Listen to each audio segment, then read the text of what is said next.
Il a dit, ma nièce vient passer l'été, donc ton fils doit dormir dans le garage. Les garçons ont besoin d'intimité. J'ai répondu, non. Puis je l'ai mis dehors immédiatement, lui et sa nièce. Il a hurlé, tu mets un enfant à la rue. Je m'appelle Cassandra Drake. J'ai 42 ans, je suis électricienne, divorcée, et j'ai la garde exclusive d'un fils adolescent qui compte sur moi pour le protéger. J'ai déjà échoué une fois en choisissant un partenaire qui ne respectait pas cela. Je ne me raterai pas une seconde fois. Laissez-moi reprendre depuis le début. Je suis divorcé depuis 3 ans. Mon ex-mari et moi avions ce que les gens aiment appeler des différends irréconciliables, ce qui est une façon polie de dire qu'il voulait le contrôle et que je voulais une vie où mon opinion comptait. Nous nous disputions pour tout. Pour qui je travaillais, le nombre d'heures supplémentaires que je faisais, avec qui je passais du temps, et finalement sur la façon dont j'élevais notre fils, Jake. Cela a commencé doucement. Ça commence toujours doucement. As-tu vraiment besoin de faire des heures supplémentaires? Es-tu obligé de porter ça? Tu ne devrais peut-être pas emmener autant Jake chez ta mère, elle le gâte. Au moment où je me suis rendu compte à quel point la situation était grave, j'avais déjà appris à quel point il est dangereux d'ignorer les signaux d'alarme. Le divorce a été laid, mais il en valait chaque seconde. Le juge m'a accordé la garde principale. Mon ex a déménagé dans un autre état et voit désormais Jake pendant les vacances scolaires. La plupart du temps, c'est juste moi et Jake dans notre petite maison, sans prétention mais bien à nous. Je câble des bâtiments commerciaux le jour, je répare les prises des voisins et leurs disjoncteurs le week-end quand ils me supplient assez, et je rentre retrouver un gamin qui est un élève modèle et joue au baseball comme si c'était un travail à plein temps. Nous avons un bon rythme, 2 chambres, une salle de bain partagée, une cuisine où je sais exactement où tout se trouve, et un garage récemment transformé en un mélange de local de stockage et d'atelier semi-improvisé. Rien de luxueux, mais c'est chez nous. Il y a 8 mois, j'ai commis une erreur. J'ai pensé que je pouvais laisser entrer quelqu'un d'autre.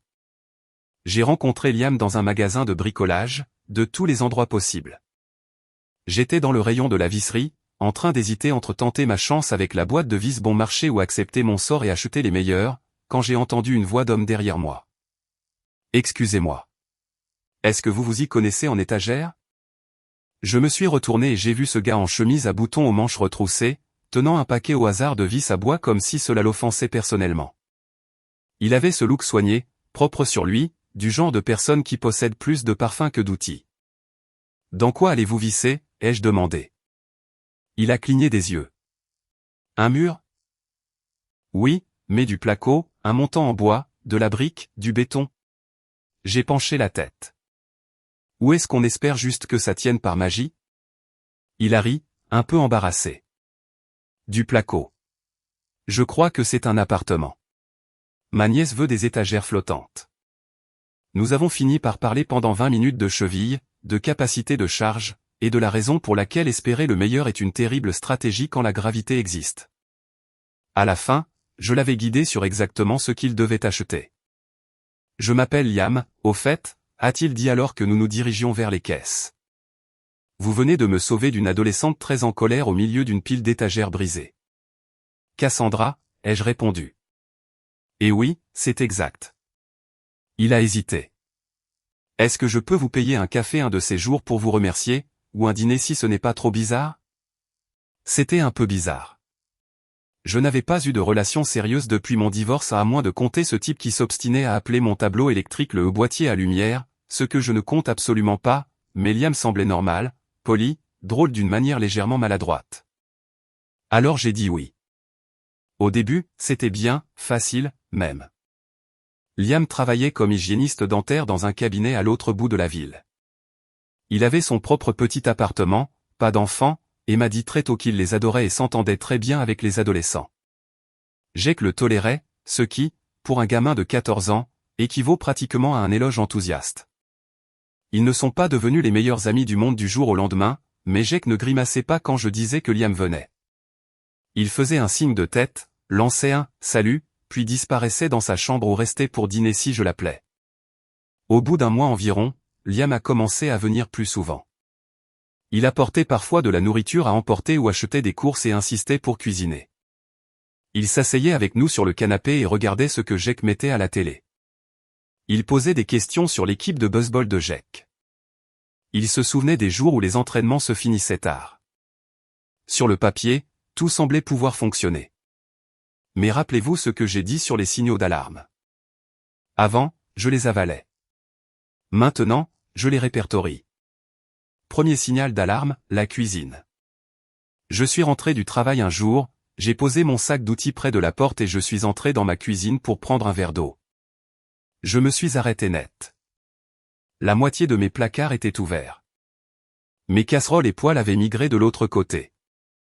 Le tiroir où je gardais mes couteaux depuis mon emménagement était désormais rempli de torchons.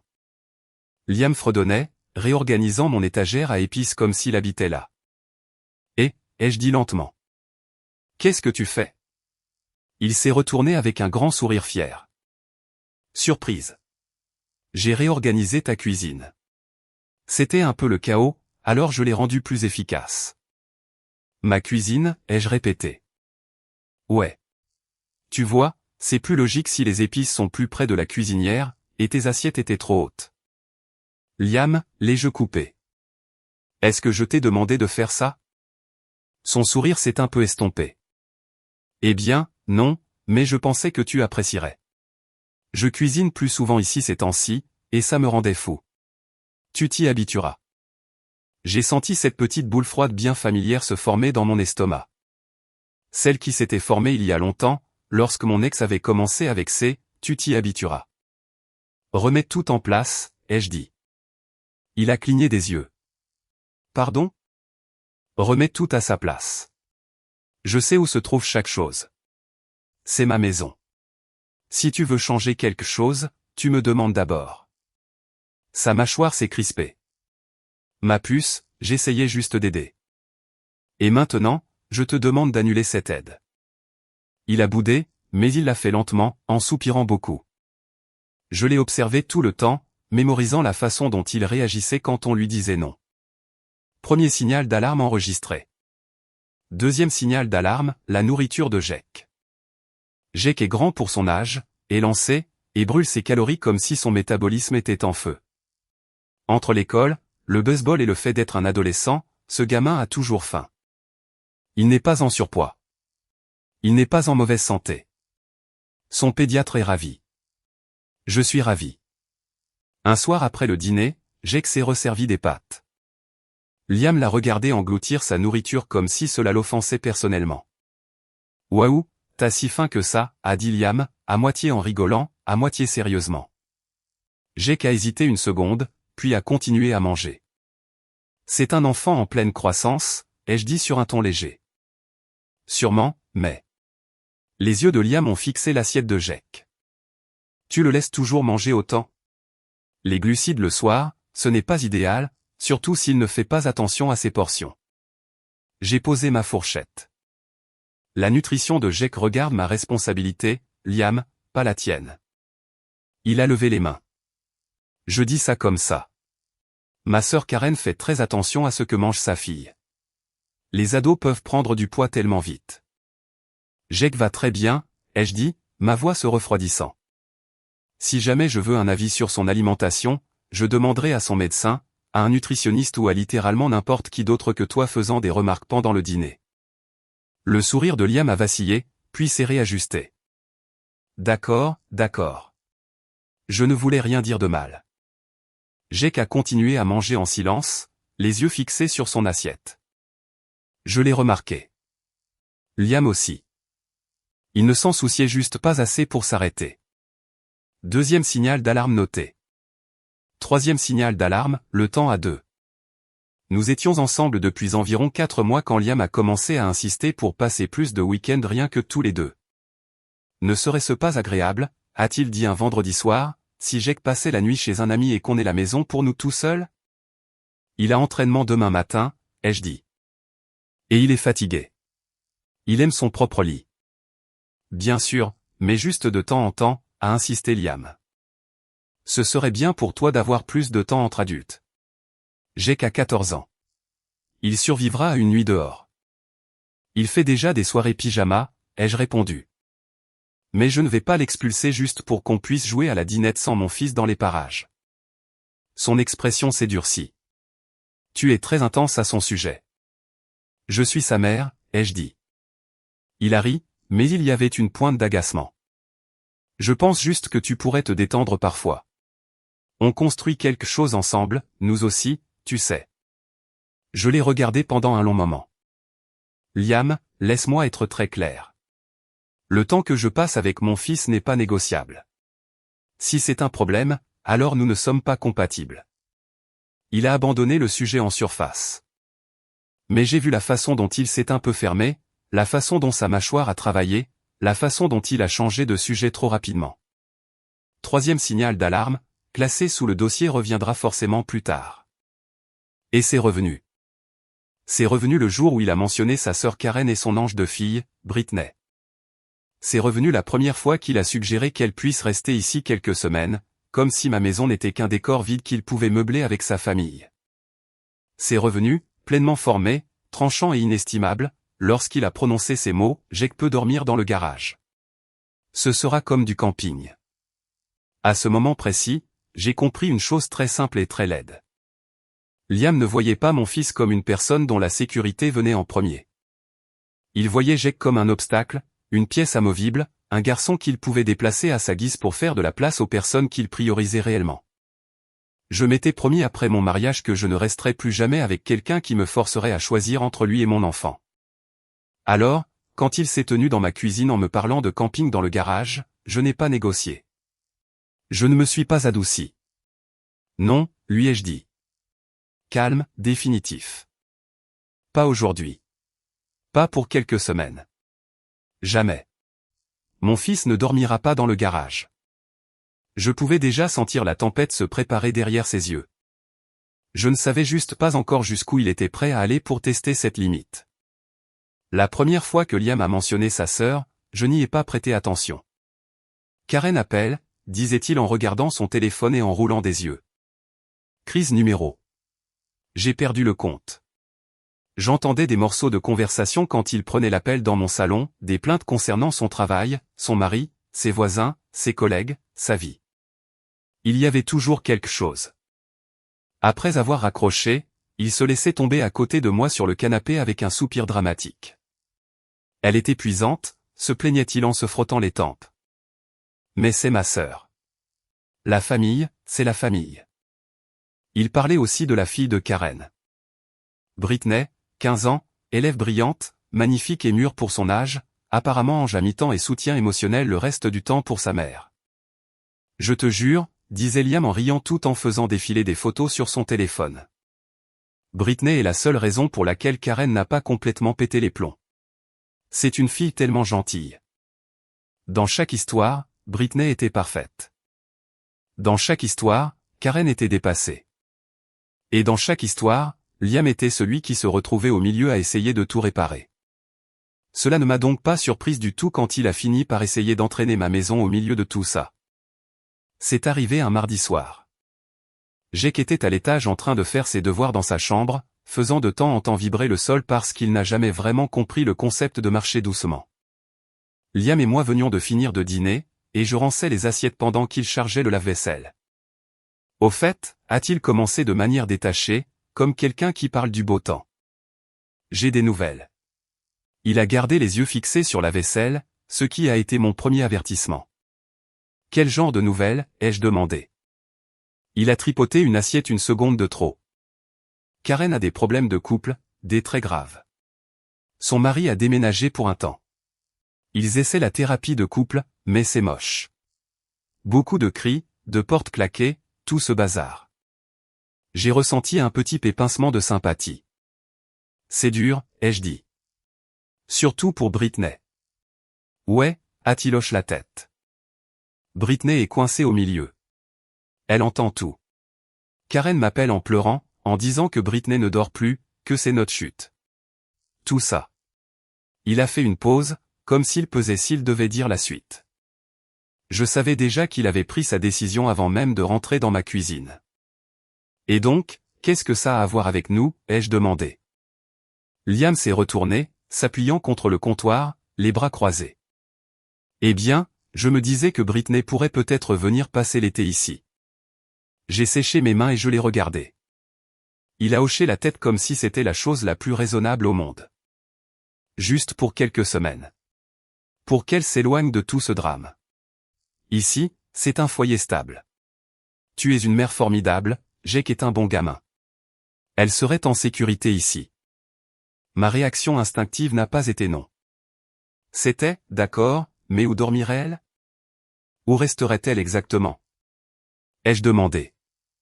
Le regard de Liam a glissé vers le plafond, vers le couloir où se trouvait la chambre de Jake. C'est ce dont je voulais te parler. J'ai senti mes épaules se crisper. Il a pris une inspiration. J'ai pensé que Jake pourrait dormir dans le garage pendant quelques semaines. On pourrait installer un lit, mettre une petite clim portable, peut-être un tapis. Ce serait comme du camping. Il a 14 ans, il trouverait probablement ça amusant. Britney pourrait avoir sa chambre. C'est une fille, elle a besoin d'intimité. Et voilà. Le plan. L'hypothèse silencieuse que mon fils était déplaçable. Je l'ai fixé. Tu veux que mon fils dorme dans le garage pour que ta nièce puisse avoir sa chambre? Ce n'est pas comme ça, s'est-il empressé de dire. Tu présenterais ça de manière très dure. C'est juste pour un petit moment, Cass. Les filles à cet âge, elles ont besoin de leur propre espace, d'un accès à la salle de bain. Tu sais comment c'est. Je sais comment c'est, ai-je dit calmement. Je sais aussi ce que ça fait pour un garçon de 14 ans de sentir que son espace ne compte pas. La chambre de Jake est son refuge, sa base. Je ne vais pas l'envoyer dans le garage comme un chien dans une niche. La mâchoire de Liam s'est crispée. C'est une façon vraiment injuste de présenter les choses. Ce qui est injuste, ai-je dit, c'est que tu suggères que mon fils sacrifie son lit pour que ta sœur n'ait pas à régler sa propre vie. Il s'est emporté. La vie de ma sœur s'effondre. Britney est au milieu d'un champ de bataille. J'essaie juste d'aider la famille. Je comprends ça, ai-je répondu. Mais l'urgence de ta famille ne passe pas avant le confort de mon fils dans sa propre maison. Donc ma réponse est non. Il m'a regardé, presque stupéfait, comme si le mot non ne s'était jamais appliqué à l'une de ses idées auparavant. Non, a-t-il répété. Non, ai-je dit calmement. Si Britney a besoin de loger quelque part, elle peut rester dans ton appartement. Mon appartement est minuscule. A-t-il lâché. Elle a besoin de son propre espace, et je n'ai même pas de vrai deuxième lit. Alors elle peut aller chez un autre membre de la famille, ai-je dit. Ou Karen peut trouver un hôtel, une location de courte durée, ou littéralement n'importe quelle option qui n'implique pas d'expulser mon fils de 14 ans de sa chambre. Ses narines se sont dilatées. Tu es totalement irraisonnable. Je pensais qu'on formait une équipe. Former une équipe, ai-je pensé, ne veut pas dire que j'ai signé pour condamner mon fils à l'exil pour t'impressionner. Je ne suis pas irraisonnable, ai-je dit. Je suis une mère. La chambre de Jake n'est pas négociable. La voix de Liam a monté d'un ton. C'est tout? Tu ne veux même pas y réfléchir? Tu ne veux même pas en parler à Jake? Voir ce qu'il en pense? Non, ai-je dit, parce que je suis son parent. Je sais ce que cela lui ferait. Il dirait oui pour nous faire plaisir à toi et à moi, et il ravalerait silencieusement sa peine, se sentant chassé de chez lui. Je ne le mettrai pas dans cette position. C'est ce qui l'a fait craquer. C'est exactement de ça que je parle, ah. Criait Liam. Tu ne fais jamais aucun compromis. C'est toujours Jake ci, Jake ça. J'essaie d'aider ma famille et tu ne cèdes pas d'un pouce. J'ai senti ma patience rompre nette et propre. Tu as raison. Lorsqu'il s'agit de la sécurité de mon fils, je ne fais aucun compromis. Si cela nous rend incompatibles, alors nous sommes incompatibles. Il m'a dévisagé comme s'il ne reconnaissait pas la personne en face de lui. Puis il a attrapé ses clés. Très bien, a-t-il dit entre ses dents serrées. Si tu veux être aussi égoïste, j'ai peut-être mal jugé qui tu étais. Il est sorti en trombe. La porte d'entrée a claqué si fort que les cadres photos ont tremblé.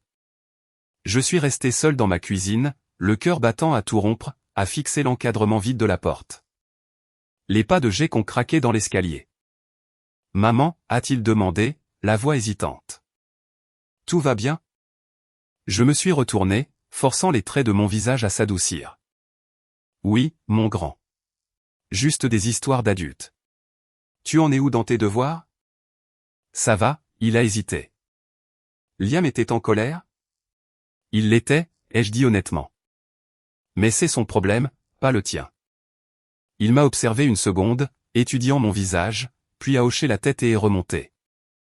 Je suis allé me coucher ce soir-là en sachant que quelque chose de fondamental avait changé. Je n'ai pas eu de nouvelles de Liam pendant 2 jours. Une partie de moi espérait que ce soit la fin. Une rupture nette. Signaux d'alarme confirmés. Danger écarté. Mais les gens comme Liam ne disparaissent pas en silence. Ils se regroupent. Le 3e jour, il s'est présenté à ma porte avec des fleurs. Évidemment. Il se tenait là sur mon perron, adoptant une mine piteuse, tenant un bouquet de tulipes lumineuses comme une offre de paix. « Salut », a-t-il dit doucement. « On peut parler ?» Je suis sorti et j'ai refermé la porte derrière moi, laissant le loquet verrouillé. « Parle », ai-je dit. Il a soupiré. « Je suis désolé pour l'autre soir. J'étais stressé. Karen m'a appelé en pleurant. Britney pleurait derrière. Et je me suis juste accroché à la première idée qui semblait logique. Je n'aurais pas dû te tomber dessus comme ça. Je n'ai pas réfléchi. Tu n'as pas pensé à Jake, ai-je corrigé. Il a grincé des dents. J'aime beaucoup Jake. Tu le sais. J'ai juste paniqué. S'il te plaît, ne gâche pas tout entre nous pour une seule mauvaise conversation. Ce n'était pas une conversation. C'était la cuisine, la nourriture, les insinuations sur le temps seul. Ce n'était que le symptôme le plus bruyant. Mais je sais aussi ce que c'est quand la vie part en vrille. J'ai donc décidé de lui donner une dernière chance. Une chance de m'entendre dire non et de l'accepter comme un adulte. On peut parler, ai-je dit, mais je ne changerai pas d'avis pour la chambre. Il a hoché la tête rapidement. Trop rapidement. Bien sûr, je comprends maintenant. La chambre de Jake est sa chambre. Je respecte ça. Respecte. Choix de mots intéressant. Nous avons dîné ce week-end-là. C'était presque normal. Presque. Jake est resté plutôt silencieux, poli comme toujours, puis s'est éclipsé à l'étage après avoir mangé. Liam et moi étions assis sur le canapé, une émission oubliable tournant en fond sonore. Je le sentais se tendre à côté de moi, comme quelqu'un qui prépare son coup. Pile au moment voulu, son téléphone a sonné. Karen. Il est sorti sur le perron pour prendre l'appel. J'ai mis la télé en sourdine et j'ai écouté le ton montant et descendant de sa voix assourdie. Quand il est revenu 20 minutes plus tard, il avait l'air déterminé. D'accord, a-t-il dit en s'asseyant en face de moi. La situation de Karen empire. Son mari a déménagé. Elle fait des crises de panique. C'est grave. Je suis désolé, ai-je dit. Vraiment. Mais ma réponse n'a pas changé. Je sais, a-t-il dit rapidement en levant une main. Écoute-moi juste. Je me disais qu'on pourrait trouver un compromis. Et voilà. J'ai senti mes épaules se bloquer. Quel genre de compromis, ai-je demandé. Et si, a-t-il dit lentement, comme s'il dévoilait une brillante solution, Jake dormait sur le canapé du salon pendant quelques semaines à la place. Britney pourrait avoir sa chambre juste pour un petit moment, le temps que Karen se remette sur pied. Pas de garage, juste le canapé. Il est confortable. Ça ne le dérangerait pas. Je l'ai fixé, incrédule.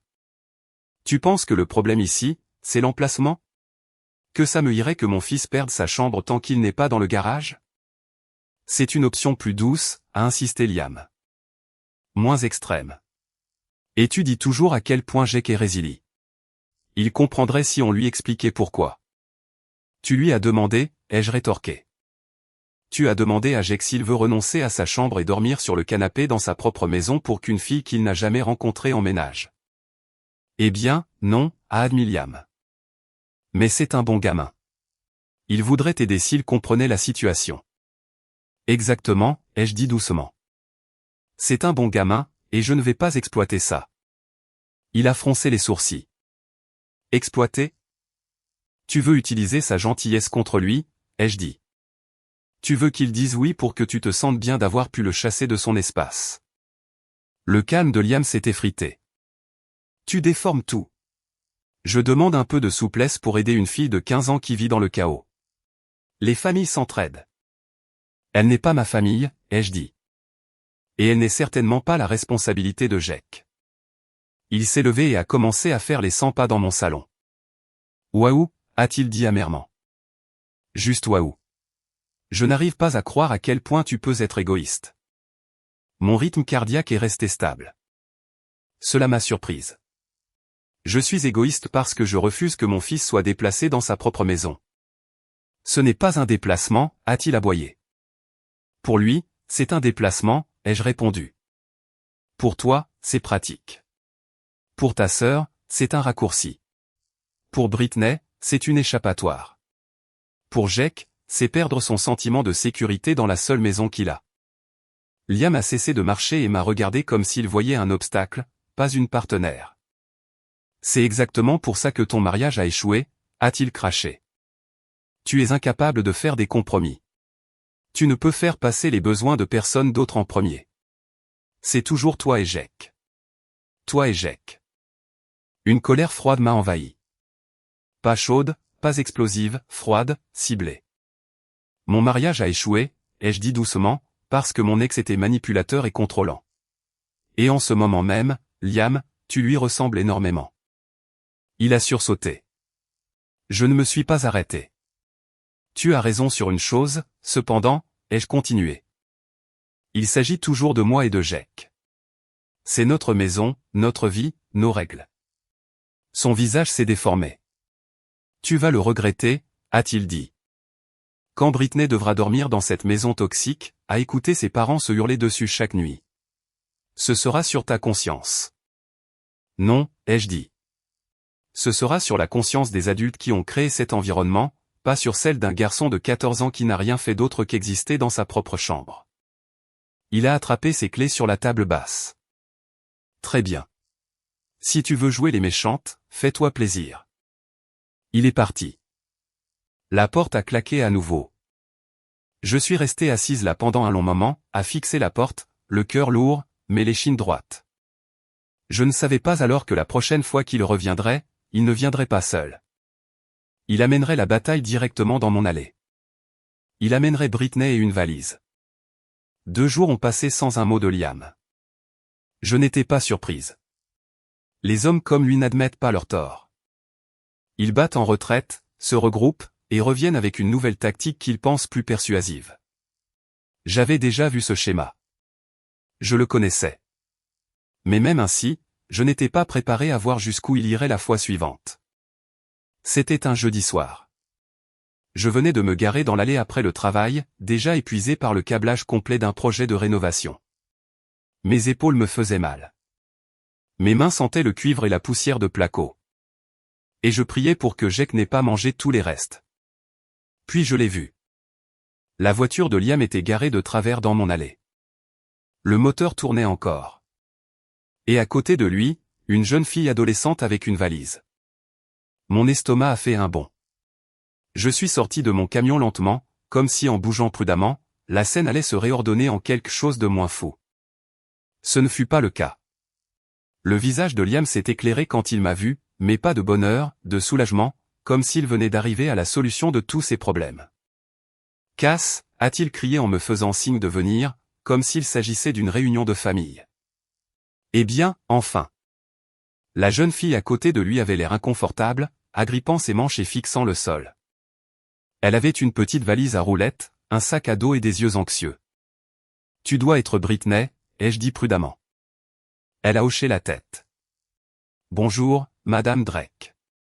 Elle avait l'air d'une gentille fille. Fatiguée, fragile, le genre de silence qui vient du fait de porter trop de choses trop lourdes depuis trop longtemps. Rien de tout cela n'était de sa faute. Mais cela ne rendait pas ce que Liam avait fait acceptable. Je me suis tourné vers lui. Liam, qu'est-ce qui se passe? Il a expiré dramatiquement, comme s'il avait retenu son souffle en attendant que je vienne sauver la situation. Karen a dû aller à l'hôpital aujourd'hui. Crise de panique, effondrement total. Elle m'a supplié de prendre Britney quelques semaines le temps d'avoir de l'aide. Alors tu as décidé de l'amener ici, ai-je dit en gardant une voix posée. Après que je t'ai déjà dit non. Sa mâchoire s'est crispée. C'est une urgence, Cass. Je ne pouvais pas dire non. Regarde-la. Elle a vécu un enfer aujourd'hui. Britney fixait ses chaussures comme si elle espérait qu'elle l'engloutisse. D'accord, ai-je dit calmement. Et quel est exactement ton plan? Où comptais-tu la faire dormir? Liam a hésité une fraction de seconde. J'ai pensé qu'on pourrait en parler et trouver une solution. En clair, il pensait toujours pouvoir pousser Jake hors de sa chambre. En clair, cela avait toujours été le plan. Un moyen de pression émotionnelle emballé dans une adolescente en pleurs avec une valise. Viens à l'intérieur, ai-je dit doucement à Britney. Tu peux t'asseoir pendant qu'on discute. Liam a souri, soulagé, comme s'il avait déjà gagné. Britney s'est assise en silence sur le canapé du salon, les mains serrées l'une contre l'autre. Elle avait l'air terrifiée. Cela me brisait le cœur. Je lui ai apporté un verre d'eau. Puis j'ai entraîné Liam dans la cuisine. Dès que la porte s'est refermée derrière nous, j'ai abandonné mon ton calme. C'est quoi ce bordel? Ai-je exigé à voix basse. Liam a levé le menton. Je t'ai dit que c'est une urgence. Et je t'ai dit que ma réponse était non, ai-je répliqué. Tu as amené une adolescente chez moi sans permission, avec sa valise, pour me coincer et me forcer à dire oui. Ce n'est pas correct. Il a sifflé entre ses dents, j'essaie d'aider la famille. Je me suis dit que si tu la voyais, si tu voyais à quel point elle a peur, tu comprendrais. Non, ai-je dit vivement. Tu as pensé que me culpabiliser fonctionnerait. Tu as pensé que si tu te présentais avec elle, je céderais. C'est de la manipulation, Liam. Ce n'est pas de la manipulation, a-t-il insisté. C'est demander de l'aide. Non, ai-je répété. Demander, c'est ce que tu as fait la première fois. Ça, ai-je dit en désignant le salon, c'est de la coercion. Il a croisé les bras. C'est juste pour quelques semaines. Jake peut dormir dans le garage ou sur le canapé. Tu exagères. J'ai lâché un rire amer. Tu t'entends parler? Tu agis comme si le confort de mon fils était négligeable. Comme s'il était un meuble que tu peux déplacer pour réparer le mariage de ta sœur. La voix de Liam a monté. Alors je suis censé faire quoi? Dire à une fille de 15 ans qu'elle ne peut pas rester ici parce que ton fils veut garder sa propre chambre? Oui, ai-je tranché. Parce que c'est sa chambre, sa maison, son espace. Les yeux de Liam se sont plissés avec une expression proche du dégoût. Mon Dieu, Cass, tu es incroyable. Tout ce que je demande, c'est un peu de souplesse. Et tout ce que je demande, ai-je répliqué, c'est que tu respectes mes limites en tant que mère. Pourquoi est-ce trop demandé? Parce que tes limites sont égoïstes, a-t-il hurlé. Je me suis figé. Égoïste, ai-je répété. Parce que je refuse de laisser mon fils dormir dans un garage? Il n'a même pas fléchi. Oui, égoïste. Tu donnes la priorité à une stupide chambre plutôt qu'à une enfant en crise. Ce n'est pas une stupide chambre, ai-je dit doucement. C'est le havre de paix de Jake, et tu te fiches totalement de ce que cela représente. Il a arrêté de tourner en rond pour me fixer droit dans les yeux. Jake irait très bien. Tu le couvres trop. Et voilà. La vérité. Le vrai Liam qui apparaissait enfin. Tu ne me respectes pas, ai-je dit. Tu ne respectes pas Jake. Tu ne respectes pas les limites. Tu ne respectes que ce qui t'arrange toi et ta famille. Liam a eu un ricanement méprisant. C'est exactement pour ça que ton mariage a volé en éclats. Tu es impossible. Mon estomac s'est noué. Mon mariage a volé en éclats parce que mon ex était manipulateur et contrôlant, et tu es en train de cocher exactement toutes ces cases. Il a ouvert la bouche pour répliquer, et Jake est entré. Salut, maman, a-t-il dit, en sueur après son entraînement. Qu'est-ce qui se passe? Je vous entendais depuis l'extérieur.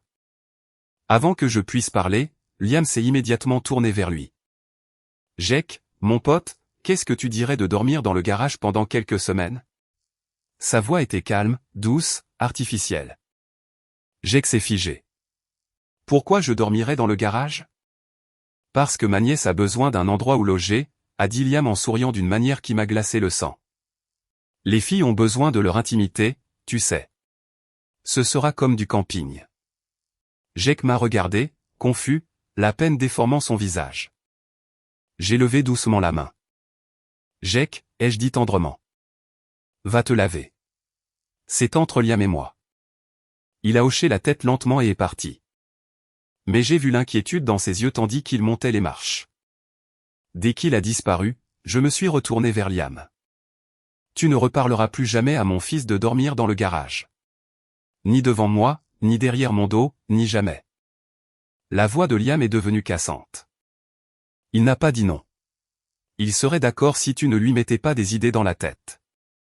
Et c'est pour ça, ai-je dit, ma voix basse et tremblante d'une fureur contenue, que cette conversation est terminée. À ce moment-là, Britney est apparue dans l'encadrement de la porte, les yeux grands ouverts. Tonton Liam, désolé. Tonton Liam, tout va bien? Elle avait l'air effrayée. Cette pauvre gamine captait chaque once de tension dans la pièce. Tout va bien, ma puce, a dit immédiatement Liam, reprenant une voix doucereuse. On règle juste les détails pour savoir où tu vas dormir. J'ai fait un pas en avant, doucement. Britney, ai-je dit avec tendresse. Je suis désolé, mais il y a eu un malentendu. La chambre de mon fils n'est pas disponible. Nous n'avons pas la place pour accueillir quelqu'un sur le long terme. Ses sourcils se sont froncés. Mais... Tonton Liam m'a dit que je pouvais rester ici. Liam m'a foudroyé du regard comme si je l'avais maudit. Cass, a-t-il sifflé. Ne fais pas ça devant elle. Non, ai-je dit calmement. Je dis la vérité. Britney a regardé entre nous deux, confuse et embarrassée. Je ne veux pas poser de problème, a-t-elle chuchoté. Mon cœur s'est serré pour elle. Tu ne poses aucun problème, ai-je dit. C'est un problème d'adulte, et les adultes auraient dû le régler avant de t'impliquer. Liam a lâché, tu es sans cœur. Tu le sais ça? Non, ai-je répondu posément. Je suis une mère. Il a attrapé ses clés. Britney, chérie, va attendre dans la voiture. Les adultes doivent parler. Britney s'est dépêchée de sortir, les épaules voûtées. Dès qu'elle a franchi la porte, le masque de Liam est tombé complètement. Je n'arrive pas à croire que tu fasses ça, a-t-il craché. Après tout ce que j'ai fait pour toi, pour Jake. Tous les dîners, toute l'aide. L'aide, ai-je répété. Tu as cuisiné quelquefois. Tu as critiqué la façon dont mon fils mange. Tu as réorganisé ma cuisine. Et maintenant, tu essaies de passer par-dessus mes décisions de parent dans ma propre maison. Il a pointé un doigt accusateur vers moi. Tu es en train de jeter notre relation à la poubelle pour une chambre. Non, ai-je dit. J'y mets fin parce que tu penses que le bien-être de mon fils est négociable. Il m'a dévisagé, abasourdi. Tu vas le regretter, a-t-il dit. Personne n'a envie de sortir avec une femme qui a un ado et une forteresse de règles. J'ai souri. Parfait. Je ne cherche pas quelqu'un qui veut sortir avec un paillasson. J'ai ouvert la porte.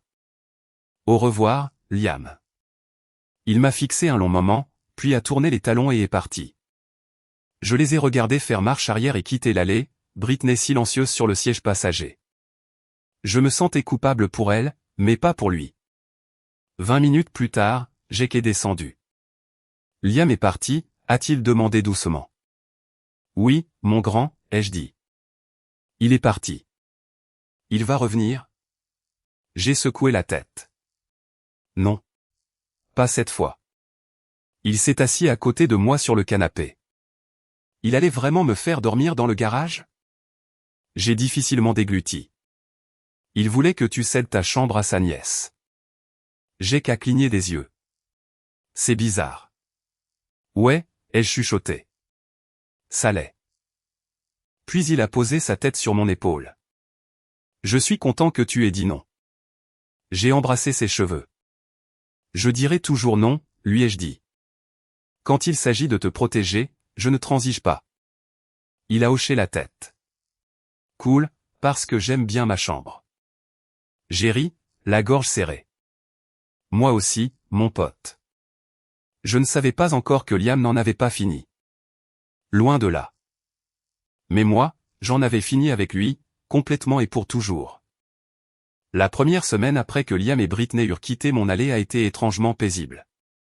Jake était plus léger, plus heureux, presque soulagé, ce qui m'a confirmé tout ce que j'avais besoin de savoir. En dehors de cela, le silence. Puis, comme prévu, Liam a craqué. Parce que les hommes comme Liam finissent toujours par craquer. Une fois que la tension se tarit, une fois qu'ils réalisent que la manipulation n'a pas pris, ils reviennent avec l'une de leurs deux stratégies, la colère, ou les grands gestes. Il a commencé par les grands gestes. 3e jour, les messages textes. Un long message larmoyant est arrivé sur mon téléphone à 7h14 du matin. Cass, j'ai réfléchi à tout. Je n'aurais pas dû amener Britney sans demander. J'ai paniqué.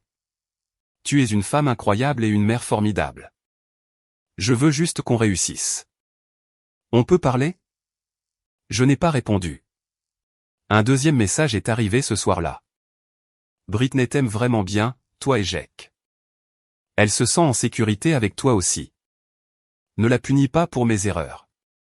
Utiliser l'enfant pour manipuler, encore une fois. Un classique. Je n'ai toujours pas répondu. 5e jour, le message vocal. Liam a appelé vers 21h. J'ai laissé filer sur le répondeur. Sa voix était tremblante, émotionnelle, et d'une manière ou d'une autre toujours accusatrice sous la surface. Cass, écoute.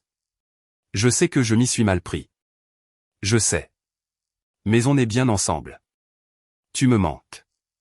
Britney te regrette. C'est réparable si tu arrêtes de vouloir absolument avoir raison. Ah, voilà. Le pivot pour essayer de reprendre le contrôle. Malgré tout, je n'ai pas répondu. 7e jour, l'apparition sur mon lieu de travail. Il s'est présenté à mon chantier. J'étais en train de refaire le câblage du 2e étage d'un bâtiment commercial quand mon téléphone a vibré sans s'arrêter. À la 6e fois, j'ai vérifié. Liam, je suis dehors. Il faut qu'on parle. Mon estomac s'est noué. Je suis descendu sur le parking et je l'ai trouvé debout à côté de sa voiture, lunettes de soleil sur le nez, bras croisés comme un mari bafoué dans une mauvaise série télé. Liam, ai-je dit prudemment. Tu ne peux pas venir sur mon lieu de travail. Je ne savais pas quoi faire d'autre, a-t-il dit en levant les bras au ciel théâtralement. Tu ne réponds pas. Tu ne veux pas me parler. Tu ne me laisses pas le choix. Il y a toujours le choix, ai-je dit. Tu n'aimes juste pas le mien. Il a passé une main dans ses cheveux. Cass, s'il te plaît. La situation est grave. Mon appartement est trop petit. Britney est malheureuse. Elle n'arrive pas à se concentrer. On mange des plats à emporter tous les jours parce qu'il n'y a pas de place. Ma sœur s'effondre. Je me noie. J'ai croisé les bras. Et en quoi est-ce mon problème? Liam a cligné des yeux, sidéré. Waouh. Tu te fiches vraiment de tout, en fait? Je m'en soucie, ai-je dit. Juste pas de la manière dont tu voudrais que je le fasse. Il s'est approché, baissant la voix comme si nous partagions un moment d'intimité au lieu qu'il vienne me harceler au travail. Et si on faisait un compromis, a-t-il supplié. Juste quelques nuits par semaine. Jake dort sur le canapé le week-end. Britney a sa chambre du vendredi au dimanche. Comme ça, ce n'est pas à plein temps. Non, ai-je dit catégoriquement. Il a jeté sa tête en arrière. Tu es impossible. Je suis cohérente, ai-je corrigé. Britney est malheureuse, a-t-il hurlé, attirant les regards sur le parking. Et mon fils le serait tout autant, ai-je répliqué, s'il pensait qu'il ne compte pas dans sa propre maison. Cela l'a fait taire 2 secondes. Puis, et voilà, a-t-il aboyé. La spécialité de Cassandra. Tout ramener à Jake. Jake ci, Jake ça. Oui, les jeux interrompus. Parce que c'est mon enfant. C'est pour ça que tu finiras seul, a-t-il hurlé. Tant mieux, ai-je dit calmement. Mieux vaut être seul qu'avec quelqu'un qui pense que mon fils devrait dormir sur le canapé ou dans ce foutu garage pour que sa nièce ait sa chambre. Un muscle a sauté sur sa mâchoire. Tu sais, a-t-il dit froidement, aucune femme ne quitte un homme bien pour une simple histoire de lit. Et aucun homme bien ne tente de manipuler une mère pour qu'elle jette son fils hors de sa chambre, ai-je répondu. Il m'a fixé, respirant bruyamment, puis a craché, « Tu es incroyable. » Et toi, ai-je dit, tu dois partir avant que j'appelle la sécurité. Il est parti. Il a fait crisser ses pneus en quittant le parking comme un gamin en pleine crise. Je suis resté là un moment, respirant profondément, laissant la colère se transformer en quelque chose de plus calme, de plus stable. Puis je suis retourné à l'intérieur, à mon travail, à ma vie. Ce soir-là, à la maison, Jake mettait la table quand je suis rentré. Il a levé les yeux. Journée difficile? Liam est venu me voir après les cours, ai-je dit. Jake a grimacé. Il t'a embêté? J'ai levé un sourcil. Comment tu sais qu'il est venu? Il a haussé les épaules. La mère de Tommy l'a vu sur le parking. Elle a dit qu'il avait l'air énervé. J'ai ri sans joie. C'est une façon de dire les choses. Jake a hésité. Il essaie toujours de faire venir Britney ici? Il essaie, ai-je dit. Mais je ne changerai pas d'avis. Jake a hoché la tête lentement. Bien. J'ai fait une pause. Ça va, mon grand? Il a tapoté une assiette contre le comptoir, essayant de faire comme si de rien n'était, mais j'ai reconnu le changement sur son visage. Il réfléchissait. Maman, a-t-il dit doucement. Quand Liam était là. Je sais que je ne disais pas grand-chose, mais parfois, il me donnait l'impression que j'étais en trop. Mon cœur s'est brisé. Mon chéri, ai-je chuchoté en m'approchant pour prendre son visage entre mes mains. Tu n'es jamais en trop. Jamais. Il a hoché la tête, mais j'ai vu les anciennes blessures, silencieuses, subtiles, mais bien réelles. Il me disait des trucs comme va en un moment où laisse ta mère et moi parler, a murmuré Jake. Je sais que les adultes ont besoin d'espace parfois, mais j'avais l'impression qu'il ne voulait pas que je sois là. Je l'ai serré fort dans mes bras. Je suis tellement désolé que tu aies ressenti ça. Il m'a serré en retour avec force. Je suis content qu'il soit parti. Je l'ai tenu encore plus fort. Moi aussi. Et je le pensais. Pas par colère, pas par rancœur, mais par clarté. La paix après la tempête. La maison était plus calme maintenant, plus légère. J'ai crié davantage. Je dormais mieux. Je cuisinais sans que quelqu'un réorganise toute la cuisine comme si c'était un défi personnel. La vie ressemblait à nouveau à une bouffée d'air frais. Je n'étais pas triste, pas vraiment, plutôt soulagé. J'ai réalisé une chose à ce moment-là, je n'avais pas perdu un partenaire, j'avais évité une vie entière de bataille. Et je n'avais pas fini d'en esquiver, parce que je ne me doutais pas que le dernier acte de Liam, sa dernière tentative désespérée, arrivait encore. Les larmes, le discours à ma porte, « On peut former une famille si tu fais un effort ». Tout cela était à venir. Une semaine a passé. Une semaine calme, douce, paisible. Pas de placard réorganisé. Pas de remarques passives-agressives sur les glucides.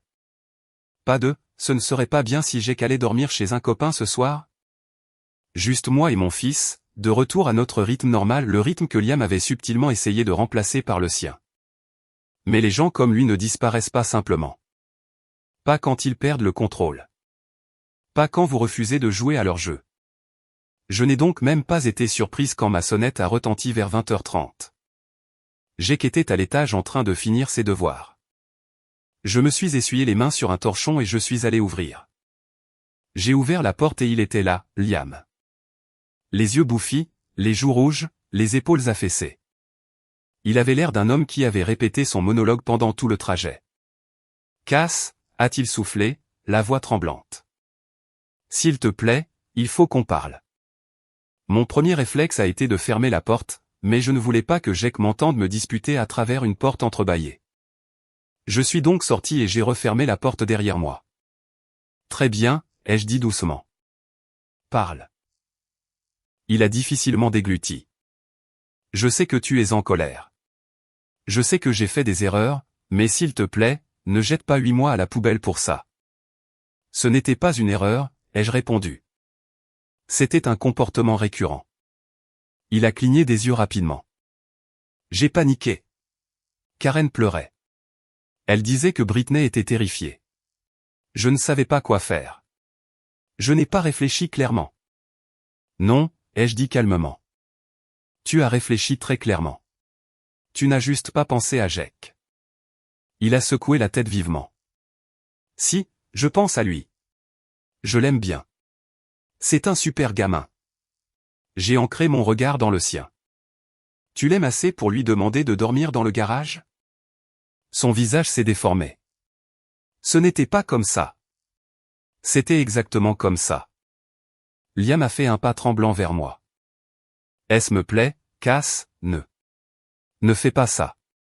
Je sais que je m'y suis mal pris, mais le fait que tu me fermes la porte, que tu me renoues le dialogue, ce n'est pas juste. J'ai laissé échapper un rire court et sans joie. Tu veux parler de justice, Liam? Ce qui aurait été juste, c'est que tu respectes mon nom les 5 premières fois où tu l'as entendu. Il a grincé des dents. Je n'aurais pas dû amener Britney comme ça, a-t-il dit, les yeux humides. Mais je ne savais pas quoi faire d'autre. Karen perdait la tête, Britney pleurait. Et je me suis dit que si tu voyais à quel point c'était grave. Tu as pensé que la culpabilité me ferait céder sur mes limites, ai-je corrigé. Il a avalé sa salive. J'étais désespéré. Et je suis une mère, ai-je dit simplement. Mon fils n'a pas à être déplacé parce que ta sœur ne sait pas gérer son foyer. Quelque chose s'est durci dans son expression. Mais il s'est adouci à nouveau presque aussi vite, la voix tremblante. On peut réparer ça, a-t-il supplié. On peut passer au-dessus. On peut former une famille si tu fais un peu d'effort. Ma mâchoire s'est serrée. Il n'y a plus de nous. Il m'a regardé comme si ces mots n'avaient aucun sens. Qu'est-ce que tu veux dire, a-t-il chuchoté. Tu quittes vraiment tout pour une histoire de lit. Non, ai-je dit, ma voix basse mais ferme. Cela l'a frappé comme un coup physique. Il a secoué la tête. J'essayais d'aider ma famille. Pourquoi tu ne peux pas comprendre ça? Je le comprends, ai-je répondu. Mais tu as essayé d'aider ta famille en sacrifiant la mienne. C'est là toute la différence. Une larme a glissé sur sa joue. Cass, s'il te plaît, ne fais pas ça. Je t'aime. Je n'ai pas fléchi. Tu aimes la version de moi qui te laisse diriger. Il s'est figé.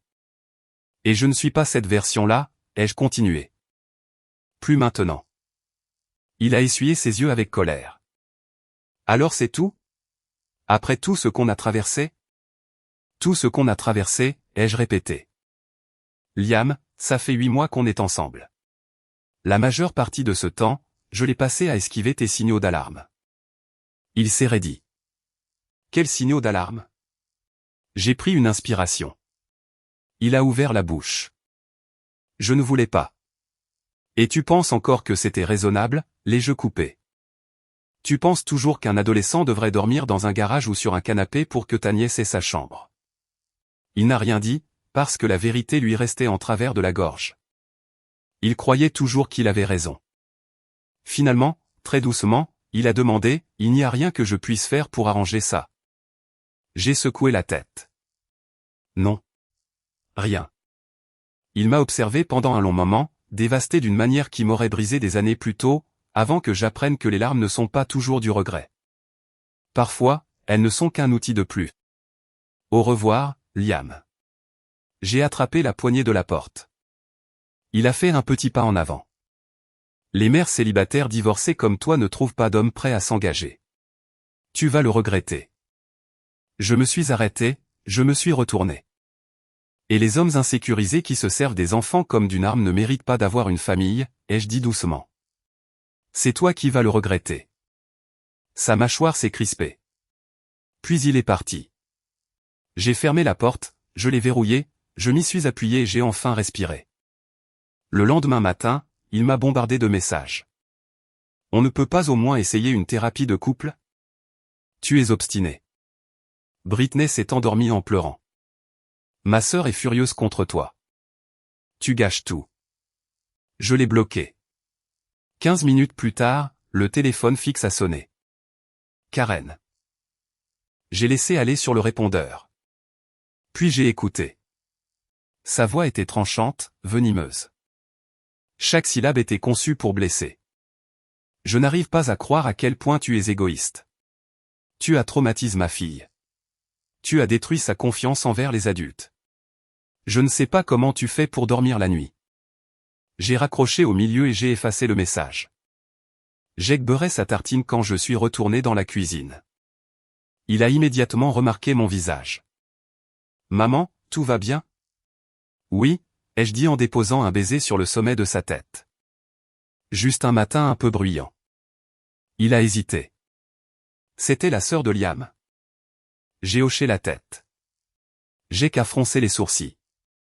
Pourquoi il pense que je devrais dormir dans le garage? C'est n'importe quoi. J'ai ri doucement. Ouais, c'est totalement n'importe quoi. Il a pris une bouchée de sa tartine, a mâché, a avalé, puis a dit à voix basse, tu sais, quand elle voulait que je m'installe dans le garage. Je n'avais pas peur. Je savais que tu ne le laisserais pas faire. J'ai cligné des yeux. Comment tu le savais? Il a haussé les épaules comme si c'était une évidence. Parce que tu es ma mère. Tu me choisis toujours, toi. Ma gorge s'est nouée. Je me suis agenouillé à côté de lui et je l'ai serré très fort contre moi. Et je le ferai toujours, ai-je chuchoté. Toujours. Un vrai week-end au vert. Quelques jours plus tard, j'ai dit à Jake de préparer un sac de voyage. On va où? A-t-il demandé. J'ai souri. Camper. Il a ri. Du vrai camping? Pas du camping dans le garage? Du vrai camping, ai-je dit en lui ébouriffant les cheveux. De l'air frais, de la rando, des vraies étoiles dans le ciel. Pas un garage qui sent la peinture et le radiateur d'appoint. Il a rigolé. Super, parce que le garage sent l'huile de moteur. Exactement, ai-je dit. On mérite un meilleur paysage. Et juste comme ça, le poids des dernières semaines s'est envolé. Alors que nous chargions nos affaires dans le camion, j'ai réalisé quelque chose d'essentiel. Je ne regrettais pas d'avoir choisi mon fils. Je ne regrettais pas d'avoir mis fin à cette histoire. Je ne regrettais absolument aucun de mes noms. Parce que lorsque quelqu'un vous montre clairement, haut et fort, à plusieurs reprises, que votre enfant est un inconvénient, vous ne négociez pas. Vous ne transigez pas. Vous ne pliez pas. Vous partez, et vous emmenez vos enfants là où ils sont chez eux.